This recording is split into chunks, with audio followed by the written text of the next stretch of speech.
vamos abordar o tema Mercosul. Entender um pouco o que é e pelo menos um pouco sobre a sua origem. O Mercosul, ou Mercado Comum do Sul, foi criado em 1991, através de um tratado chamado Tratado de Assunção. Num primeiro momento, o Mercosul foi formado por Brasil, Argentina, Uruguai e Paraguai. E mais recentemente, a Venezuela foi incluída nesse grupo. E este grupo também é conhecido como membros plenos. Existe uma infinidade de tratados de livre comércio, de livre circulação de bens e serviços entre esses países. Já existem os chamados membros associados, que são o Equador, o Chile, a Colômbia, o Peru e a Bolívia, que são conhecidos como membros associados. E nós temos também o país que é chamado como membro observador, que essa posição é ocupada pelo México.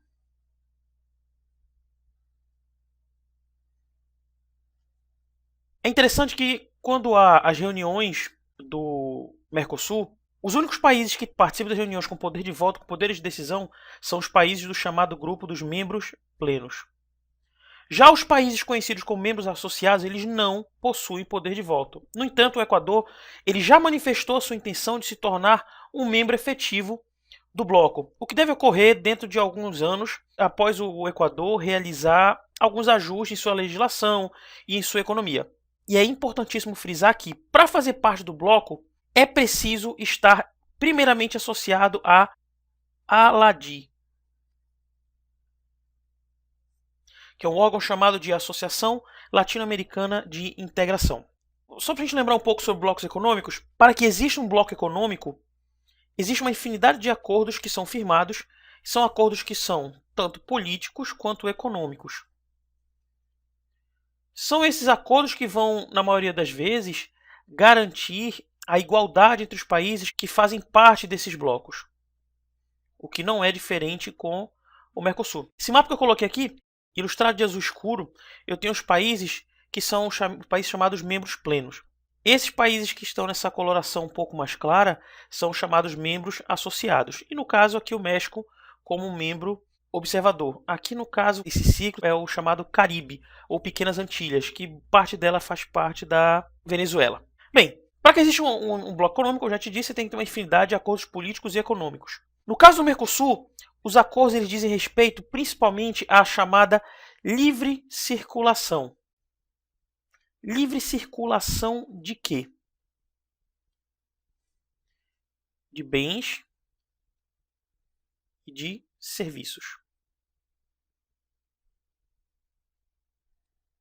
E também existe uma tarifa chamada de TEC.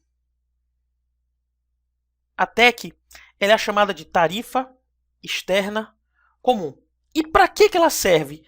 Ela ajuda para que haja uma padronização de valores. Deixa eu te explicar de uma forma que tu entendas mais simples. O que seria essa padronização de valores? Deixa eu te dar um exemplo. Ela vai padronizar os preços dos produtos dos países para exportação e para o comércio interno. Um exemplo. Um produto X vai ser vendido a algum país europeu pela Argentina. Para que a Argentina não tenha vantagem sobre os outros países do bloco, se qualquer outro país europeu resolver comprar esse produto em outro país que faz parte dos membros plenos, o preço que foi pago na Argentina vai ser exatamente o mesmo preço pago no Brasil, ou pago no Paraguai, ou no Uruguai, ou na Venezuela. Essa TEC ela garante que não haja vantagens de forma exacerbada de cada um dos países. Portanto, ela acaba protegendo a economia desses países. Deixa eu limpar aqui para a gente poder conversar mais um pouco. O Mercosul ele é estruturado dos modelos existentes de mercados regionais. Em alguns aspectos não difere tanto de outros blocos econômicos mundiais, como por exemplo a União Europeia. Mas apesar de que nós ainda estamos muito longe de chegar no que a União Europeia conseguiu chegar, naquela unificação total, inclusive padronizando uma moeda, fazendo uma moeda única. Bem, o Mercosul se caracteriza por ampliar e melhorar o ciclo de exportações. Esse sempre foi o grande foco do Mercosul, melhorar esse fluxo de produtos aqui na América do Sul. Até porque A gente vai até abordar numa outra aula, mas o Mercosul ele vai acabar surgindo num momento onde tanto o Brasil quanto a Argentina estavam passando por problemas econômicos seríssimos nos anos 80. Daí que vai culminar em 1991 na existência desse bloco. Bem, como eu te disse, ela vai se caracterizar por ampliar e melhorar o ciclo de exportações entre os países membros. Isso vem ocorrendo nos últimos anos. Antes da criação do bloco, os vizinhos sul-americanos eles não eram grandes parceiros. Essa parceria ela não existia, muito pelo contrário. Você tinha uma infinidade de problemas entre esses países. E essas relações elas acabaram se alterando. Em 1994, foi firmado o chamado Protocolo